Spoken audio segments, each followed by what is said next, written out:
Hello again, and welcome back to the Fallacious Truth. I hope everyone's doing well today. I just finished up the script for the overview for the miniseries. I'll be starting to record that in the next couple days.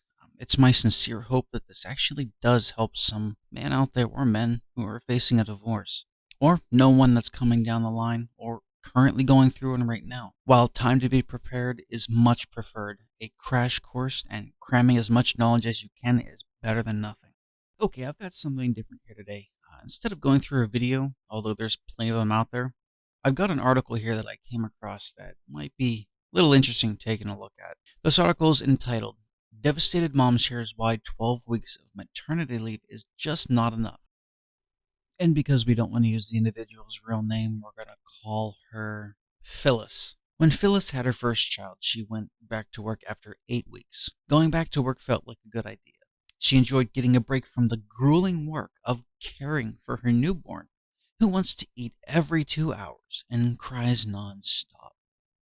When Phyllis had her second child and final child, she took 12 weeks of maternity leave. Then, when it was time for her to go back to work, this time, the experience was different. Unlike with her first child, she didn't want to go back to work yet. She loved her job, but she felt like she needed more time at home. Phyllis took a selfie of the first day she went back to her office after having her second child. She never shared that selfie or her story until 4 years later when she decided to share it on LinkedIn. In the picture, Phyllis clearly looks distraught, holding back tears. In the post, she explains that she knows that she is extremely privileged for getting any paid time off of work, but she feels shame around raising a family and working full-time. She added that the only reason she went back to work after 12 weeks of maternity leave was because her family needed her income. As a majority income source for our family, I was forced to suck it up, put on a smile, and get back to work. Aw, poor baby. This kind of got me thinking. She's a modern working woman who loves her job as stated in the article. According to the article, she was okay when she was younger, kind of like a boss babe mentality. She had 2 months of maternity leave, which she didn't have to go to work but still got paid for. All she had to do was take care of her child. The article specifically states that she enjoyed getting a break from the, and I quote, grueling work of caring for her newborn, who wants to eat every 2 hours and cries non-stop. Now, keep in mind this is grueling work to her. Reading this, I just sat back and thought, if caring for a newborn is work to you, what do you do for an actual paying job? Taking care of your child, even if it is a newborn, isn't work. It may be tiring at times, but it isn't work.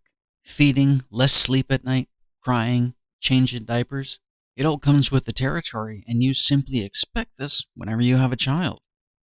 I just don't see how anybody could think that it's work to do these things. In fact, I know that it isn't. And if this is all the work that you have, you've got it made. Anyhow, she was younger then and still had the boss babe mentality and went back to work after 8 weeks. I wonder what it's like having 8 weeks off to take care of your newborn. The vast majority of men don't even have access to something like this, let alone actually get paid time off to be a father. So, a little time goes by and she decides to pop out another one. Now, not only does she get 3 months off instead of 2 months now, she's not happy with it. Why is this? Is it because of greed? Is it because of entitlement? Or is it because her instincts as a mother are finally starting to kick in? Well, it's really a combination of all three with an extra emphasis on the last reason. You see, when a father knows that there's a child on the way, his instinct is to work more, to work longer, and to work harder to make sure that his family has the necessities to take care of said child. The mother's instinct is to simply be a mother. We have gone from a society that cherishes the next generation to a society that puts the children in second place. We've gone from a society where we've had the strongest of family units to a society where single motherhood is glorified, and said single mother has a whole host of social programs to take care of her right there at her fingertips, right at her disposal. And she's still not happy, as she wants more and more. She expects to be taken care of because society teaches that single mothers are the greatest thing since the flushable toilet. They expect more out of society, and constant praise and validation is still needed. That's another thing. Modern mothers now, they look to be praised for absolutely everything in society because they know they can be. because they know they can receive validation, extra attention for that ego bump. They expect more and more. And it's everyone around them that has to bear the negative consequences of it. Women not only want it, they now expect it to be both ways. They expect the business to deal with the loss in revenue by paying for a mother who isn't working. They expect the father to work his ass off to provide for her and the child, all the while catering to them when he gets home after a 10-hour shift because, poor me, I just had a baby and suddenly I've become helpless. Look at me. They expect to be praised for just being a mother, and having everyone else around them come to the realization that being a mother is the hardest job out there, according to Oprah, who has never been a mother, by the way. It may be tiring at times, but it is by far not the hardest job out there. And quite honestly, it's not really that difficult to begin with. It's not hard to take care of a child. It's not hard to spend time with a child. It's not hard to feed a child. It's not hard to burp a child, to wake up, to feed a child, to change the child's diaper. It's not hard being a mother. Quite honestly, being a mother is actually one of the easiest, but one of the most rewarding and uplifting biological endeavors women can take on. And studies prove this. The most egalitarian of societies prove this. She is proving this better than any study could have, better than any explanation could have, that having it both ways ultimately doesn't work. Now, I'm not saying there aren't those who have it both ways. I'm not even saying that there aren't women who are fulfilled by having it both ways, but the majority aren't. And there's always going to be an exception to the rule. But she is proof that the maternal instinct wants more. We know this because of her profound statement here. She said she feels shame around raising a family and working full-time, as she's apparently the breadwinner of her family. Now, I would venture a guess that her counterpart spends more time with the child than she does, as she's the majority breadwinner. And that probably bothers her because it flies in the face of her natural maternal instinct that society tells women today that they must suppress.